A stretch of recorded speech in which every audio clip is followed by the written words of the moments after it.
ਅਗਲੀ ਖਬਰ ਦੇ ਵੱਲ ਵਧੀਏ ਤੇ ਗੱਲ ਕਰੀਏ ਕਿਸਾਨ ਆਗੂ ਜਗਜੀਤ ਸਿੰਘ ਡੱਲੇਵਾਲ ਦੇ ਬਾਰੇ। ਲੰਘੇ ਦਿਨੀ ਉਹਨਾਂ ਦਾ ਜਿਹੜਾ ਕੇਂਦਰ ਦਾ ਪ੍ਰਪੋਜ਼ਲ ਸੀਗਾ, ਉਹਦੇ ਤੇ ਖਾਸੀ ਚਰਚਾ ਹੋਈ ਸੀ ਸ਼ਰਮਾ ਜੀ।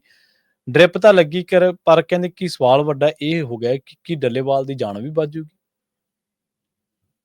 ਪ੍ਰਵੀਨ ਜੀ, ਲੰਮੇ ਸਮੇਂ ਤੋਂ ਪਿਛਲੇ 52-53 ਦਿਨਾਂ ਤੋਂ ਇਹੋ ਜੱਦਜਹਿਦ ਸੀ ਕਿ ਕਿਸੇ ਤਰ੍ਹਾਂ ਜਗਜੀਤ ਸਿੰਘ ਡੱਲੇਵਾਲ ਦੀ ਜਾਨ ਬਚਾਈ ਜਾਵੇ, ਇੱਕ ਆਗੂ ਨਾ ਆਪਾਂ ਗਵਾ ਲਈਏ। ਪੰਥਕ ਧਿਰਾਂ ਇਸ ਹਵਾਲੇ ਨਾਲ ਵੀ ਗੱਲ ਕਰ ਰਹੀਆਂ ਸੀਗੀਆਂ ਵੀ ਸਿੱਖੀ ਦੇ ਵਿੱਚ ਮਰਨ ਵਰਤ ਦੀ ਕੋਈ ਸਥਾਨ ਨਹੀਂ ਹੈ, ਹੈ ਨਾ। ਤੇ ਪੰਜਾਬ ਦੀਆਂ ਸਿੱਧ ਧਿਰਾਂ ਵੀ ਇਸ ਵੱਲ ਨਾਲ ਗੱਲ ਕਰ ਰਹੀਆਂ ਸੀ ਕਿ ਕਿਤੇ ਆਗੂ ਨਾ ਗਵਾ ਲਿਓ, ਕੇਂਦਰ ਸਰਕਾਰ ਦਾ ਅੜੀਅਲ ਰਵੱਈਆ ਉਹਨਾਂ ਨੇ ਕਿੱਥੇ ਸੁਣਨੀ ਹੈ। ਪਰ ਕੇਂਦਰ ਦੀ ਇੱਕ ਚਿੱਠੀ ਆਈ ਤੇ ਜਿਹਦੀ ਗੱਲ ਪਹਿਲਾਂ ਵੀ ਤੁਰੀ ਸੀ ਕਿ ਜੇਕਰ ਗੱਲਬਾਤ ਦਾ ਰਾਹ ਖੁੱਲਦਾ ਤਾਂ ਡੱਲੇਵਾਲ ਨੂੰ ਮੈਡੀਕਲ ਸਹੂਲਤ ਲੈਣ ਲਈ ਤਿਆਰ ਹੋ ਜਾਣ। ਉਹ ਚਿੱਠੀ ਆਈ ਤੇ ਉਸ ਚਿੱਠੀ ਦੇ ਹਵਾਲੇ ਨਾਲ ਜਗਜੀਤ ਸਿੰਘ ਡੱਲੇਵਾਲ ਹੋਰਾਂ ਦੇ ਡ੍ਰਿਪ ਲੱਗ ਗਈ। 111 ਕਿਸਾਨ ਜਿਹੜੇ ਮਰਨ ਵਰਤੇ ਬੈਠੇ ਸੀਗੇ, ਉਹਨਾਂ ਦੇ ਵਿੱਚ 10 ਕਿਸਾਨ ਹੋਰ ਜਿਹੜੇ ਹਰਿਆਣੇ ਦੇ ਸਿੱਧੇ ਆ ਕੇ ਸ਼ਾਮਲ ਹੋਏ ਸੀ। 121 ਕਿਸਾਨਾਂ ਦਾ ਜਥਾ ਮਰਨ ਵਰਤੇ ਸੀਗਾ, ਉਹਨਾਂ ਦੇ ਵੀ ਭੁੱਖ ਹੜਤਾਲ ਤੁੜਾ ਦਿੱਤੀ ਗਈ, ਮਰਨ ਵਰਤ ਤੁੜਾ ਦਿੱਤਾ ਗਿਆ ਕਿ ਠੀਕ ਆ, ਉਹ ਵੀ ਗੱਲਬਾਤ ਸ਼ੁਰੂ ਹੋ ਗਈ। ਜਿਹੜੇ 101 ਕਿਸਾਨਾਂ ਦਾ ਜਥਾ ਸ਼ੰਭੂ ਬਾਰਡਰ ਤੋਂ ਭੇਜਣਾ ਸੀਗਾ ਦੁਬਾਰਾ ਦਿੱਲੀ ਨੂੰ ਅੱਜ ਦੀ ਤਰੀਕ 'ਚ, ਉਹ ਵੀ ਕੱਲ ਸਾਨੂੰ ਸਿੰਘ ਬੰਦੇਰ ਕਹਿੰਦੇ ਅਸੀਂ ਉਹ ਫੈਸਲਾ ਵਾਪਸ ਲੈ ਲਾਂਗੇ, ਗੱਲਬਾਤ ਸ਼ੁਰੂ ਹੋ ਜਾਏਗੀ। ਠੀਕ ਹੈ ਜੀ। ਪਰ ਇਹ ਸਭ ਤੋਂ ਅਹਿਮ ਪੱਖ ਸੀਗਾ ਜਗਜੀਤ ਸਿੰਘ ਡੱਲੇਵਾਲ ਹੋਰਾਂ ਦਾ ਮਰਨ ਵਰਤ, ਜਿਹਦੇ ਵਿੱਚ ਕੇਂਦਰ ਦੇ ਨੁਮਾਇੰਦੇ ਆਏ ਤੇ ਆ ਚਿੱਠੀ ਦੇ ਕੇ ਗਏ ਨੇ ਜੀ। ਠੀਕ ਹੈ ਨਾ। ਇਹ ਚਿੱਠੀ ਆਪਣੇ ਆਪ 'ਚ ਦੱਸਦੀ ਹੈ ਕਿ ਕੇਂਦਰ ਦੀ ਬੇਰੁਖੀ ਕਹੀ ਜੀ ਹੈ ਕਿਸਾਨੀ ਮਸਲਿਆਂ ਨੂੰ ਲੈ ਕੇ, ਪੰਜਾਬ ਨੂੰ ਲੈ ਕੇ। ਆਪਣੀ ਚਿੱਠੀ 'ਚ ਉਹ ਲਿਖਦੇ ਨੇ, ये एसकेएम गैर राजनीतिक एवं किसान मजदूर मोर्चा KSM के नेताओं के साथ पिछली बैठक के क्रम में, जो कि 15/2/2024 को चंडीगढ़ में हुई थी, किसान संघों की मांगों के संबंध में भारत सरकार एवं पंजाब सरकार के मंत्रियों के साथ एक बैठक दिनांक 14/2/2025 को सायंकाल 5 बजे महात्मा गांधी स्टेट इंस्टीट्यूट चंडीगढ़ में की जाएगी। मतलब ਉਹ ਆਪ ਲਿਖਦੇ ਨੇ ਕਿ ਅਸਲੀ ਜਿਹੜੀ ਆਖਰੀ ਬੈਠਕ ਸਾਡੀ ਤੁਹਾਡੇ ਨਾਲ ਹੋਈ ਆ ਪਿਛਲੀ, ਉਹ ਤੋਂ ਅਗਲੀ ਕੜੀ 'ਚ ਅਸੀਂ ਅਗਲੀ ਬੈਠਕ ਕਰਾਂਗੇ। ਤੇ ਪਿਛਲੀ ਬੈਠਕ ਕਦੋਂ ਹੋਈ ਸੀ? 15 ਫਰਵਰੀ 2024 ਨੂੰ। ਤੇ ਹੁਣ ਅਗਲੀ ਬੈਠਕ ਕਦੋਂ ਹੋਊਗੀ? 14 ਫਰਵਰੀ 2025 ਨੂੰ। ਪੂਰਾ 1 ਸਾਲ। 1 ਸਾਲ ਬਾਅਦ ਤੁਸੀਂ ਗੱਲ ਸੁਣਨ ਆ ਰਹੇ ਹੋ, ਫੇਰ ਕਹੋਗੇ ਸਾਨੂੰ ਮਸਲਾ ਸਮਝਾਓ। ਬਿਲਕੁਲ। ਮਤਲਬ ਤੁਹਾਨੂੰ ਦਿੱਲੀ 360-65 ਦਿਨ ਬੈਠੇ ਆ, ਨਹੀਂ ਸਮਝ ਆਇਆ ਕਿ ਮਸਲਾ ਕੀ ਹੈ। ਤੁਹਾਨੂੰ ਇੱਥੇ 3-4 ਬੈਠਕਾਂ ਕਰਕੇ ਨਹੀਂ ਮਸਲਾ ਸਮਝ ਆਇਆ, ਤੁਹਾਨੂੰ ਅਖਬਾਰਾਂ, ਆਰਟੀਕਲ, ਖਬਰਾਂ ਚੋਂ ਨਹੀਂ ਪਤਾ ਲੱਗਦਾ ਕਿ ਮਸਲਾ ਕੀ ਆ। ਤੁਸੀਂ ਹਰ ਵਾਰ ਮਸਲਾ ਹੀ ਸਮਝਣ ਆਉਂਦੇ ਹੋ ਤੇ ਗਰੰਟੀ ਆ ਉਸ ਦਿਨ ਵੀ ਇਹੋ ਜਿਹਾ ਕੁਝ ਹੋਊਗਾ। ਹੁਣ ਇਹ ਕੀ ਲੋਲੀਪੌਪ ਦੇ ਕੇ ਡੱਲੇਵਾਲ ਨੂੰ ਇਹ ਚਿੱਠੀ ਦੇ ਰੂਪ 'ਚ? ਇਹ ਸਵਾਲ ਵੱਡਾ ਜੀ। ਬਿਲਕੁਲ। ਕੀ ਉਹਨਾਂ ਦਾ ਮਕਸਦ ਡੱਲੇਵਾਲ ਸਾਹਿਬ ਦੀ ਜਾਨ ਬਚਾਉਣਾ? ਜੇ ਜਾਨ ਬਚਾਉਣਾ ਹੁੰਦਾ ਤਾਂ 18/1/2025 ਦੀ ਜਾਰੀ ਚਿੱਠੀ ਆ ਤੇ ਉਹ ਕਹਿੰਦੇ ਕਿ 19 ਤਰੀਕ ਨੂੰ ਬੈਠਕ ਕਰਾਂਗੇ, ਉਹ ਕਹਿੰਦੇ ਕਿ 20 ਤਰੀਕ ਨੂੰ ਬੈਠਕ ਕਰਾਂਗੇ, ਉਹ ਕਹਿੰਦੇ ਕਿ 21 ਤਰੀਕ ਨੂੰ ਬੈਠਕ ਕਰਾਂਗੇ। 2-3-4 ਦਿਨਾਂ 'ਚ ਬੈਠਕ ਦਾ ਕਿਉਂ ਨਹੀਂ ਪ੍ਰਬੰਧ ਕੀਤਾ?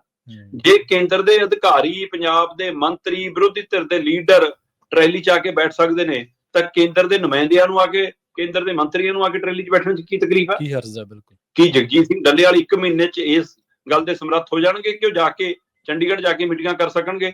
ਜਾਂ ਸਰਮ ਸਿੰਘ ਪੰਧੇਰ ਤਾਂ ਕਹਿੰਦਾ ਅਸੀਂ ਚੰਡੀਗੜ੍ਹ ਕਰਨੀ ਹੋਣੀ ਤਾਂ ਦਿੱਲੀ ਉਹ ਕਰਨੀ ਹੈ, ਸਾਨੂੰ ਤਾਂ ਦਿੱਲੀ ਬੁਲਾਓ, ਫਿਰ ਦਿੱਲੀ ਚੱਲ ਜਾਣਗੇ।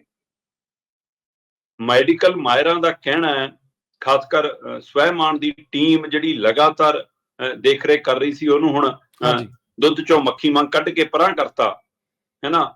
ਉਹ ਧਿਰ ਸਪਸ਼ਟ ਰੂਪ 'ਚ ਕਹਿ ਰਹੀ ਹੈ ਕਿ ਬਈ ਦਵਾਈ ਕਿਸੇ ਰੋਗ ਨੂੰ ਠੀਕ ਕਰ ਸਕਦੀ ਆ, ਪਰ ਜਦੋਂ ਬੰਦਾ ਇਸ ਸਥਿਤੀ 'ਚ ਹੋਵੇ, 50-55 ਦਿਨਾਂ ਤੋਂ ਭੁੱਖਾ ਹੈ, ਤਾਂ ਦਵਾਈ ਉਸ ਨੂੰ ਕਿਵੇਂ ਜ਼ਿੰਦਗੀ ਦੇ ਸਕਦੀ ਹੈ? ਇਹ ਸਵਾਲ ਉਹਨਾਂ ਦੇ ਹਵਾਲੇ ਨਾਲ ਵੱਡਾ, ਸਵੈਮਾਨ ਦੇ ਹਵਾਲੇ ਨਾਲ। ਸਹੀ ਸੀ।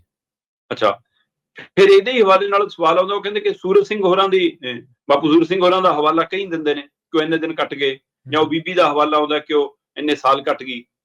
ਇੱਕ ਕਹਿੰਦੇ ਕਿ ਮੈਡੀਕਲ ਟ੍ਰੀਟਮੈਂਟ ਲੈਣਾ ਹੁੰਦਾ, ਇੱਕ ਮੈਡੀਕਲ ਫੀਡ ਲੈਣਾ ਹੁੰਦਾ, ਦੋਵਾਂ 'ਚ ਫਰਕ ਹੈ। ਇੱਥੇ ਮੈਡੀਕਲ ਟ੍ਰੀਟਮੈਂਟ ਸ਼ੁਰੂ ਹੋਈ ਹੈ, ਮੈਡੀਕਲ ਫੀਡ ਨਹੀਂ ਜੀ। ਤੇ ਕਹਿੰਦੇ ਕਿ ਜਗਜੀਤ ਸਿੰਘ ਡੱਲੇਵਾਲ ਨੇ ਸਪਸ਼ਟ ਕਿਹਾ ਕਿ ਮੈਂ ਕੋਈ ਅੰਨ ਨਹੀਂ ਲੈਣਾ, ਅੱਜ ਮੇਰਾ ਮਰਨ ਵਰਤ ਕਾਇਮ ਹੈ। ਤੁਸੀਂ ਮੈਨੂੰ ਡ੍ਰਿਪ ਦੇਤੀ, ਗਲੂਕੋਜ਼ ਦੇਤਾ, ਠੀਕ ਹੈ, ਗਲੂਕੋਜ਼ ਕੋ ਟੀਕੇ ਟੂਕੇ ਵੀ ਲਾ ਦੇਣਗੇ, ਪਰ ਕੀ ਨੱਕ ਰਾਹੀਂ ਫੂਡ ਦੇਣਾ ਸ਼ੁਰੂ ਕਰ ਦੇਣਗੇ ਉਹਨਾਂ ਨੂੰ? ਪਾਈਪ ਲਾ ਕੇ ਪਾਈਪ ਫੂਡ ਸ਼ੁਰੂ ਕਰ ਦੇਣਗੇ?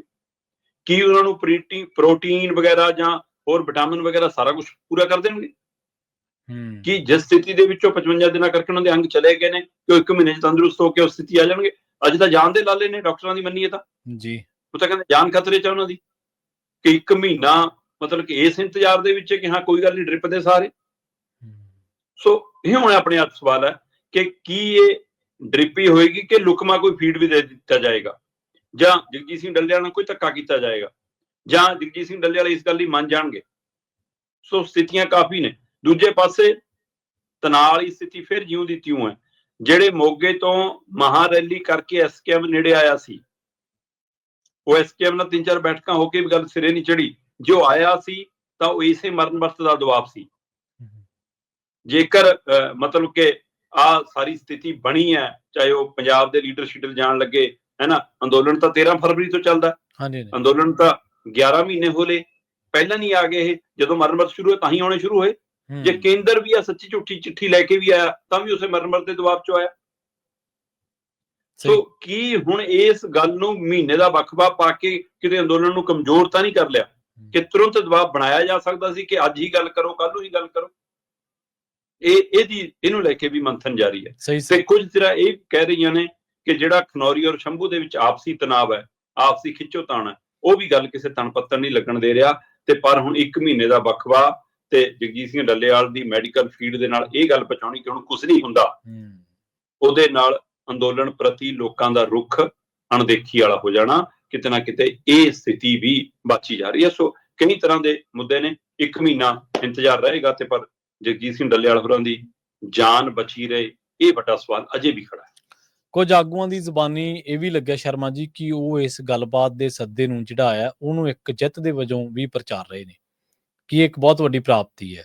ਗੱਲਬਾਤ ਦਾ ਸੱਦਾ ਹੀ ਤੁਹਾਨੂੰ ਹੁਣ ਪ੍ਰਾਪਤੀ ਲੱਗਣ ਲੱਗ ਪਿਆ। ਮਤਲਬ ਤੁਸੀਂ ਇੰਨਾ ਲੰਮਾ ਸਮਾਂ ਹੋ ਗਿਆ ਤੁਹਾਨੂੰ ਅੰਦੋਲਨ ਲੜਦਿਆਂ ਨੂੰ। ਇੱਕ ਅੰਦੋਲਨ ਤਾਂ ਤੁਸੀਂ ਜਿੱਤੀ ਬੈਠੇ ਆ 2020 ਵਾਲਾ, 21 ਵਾਲਾ, ਪਰ ਹੁਣ ਤੁਹਾਡੀ ਗੱਲਬਾਤ, ਤੁਹਾਡੀ ਨੈਗੋਸੀਏਸ਼ਨ ਇਸ ਮੋੜ ਤੇ ਆ ਚੁੱਕੀ ਹੈ ਕਿ ਗੱਲਬਾਤ ਦਾ ਸੱਦਾ ਵੀ ਤੁਹਾਨੂੰ ਇਹ ਲੱਗਦਾ ਕਿ ਇੱਕ ਬਹੁਤ ਵੱਡੀ ਪ੍ਰਾਪਤੀ ਹੈ ਜੀ।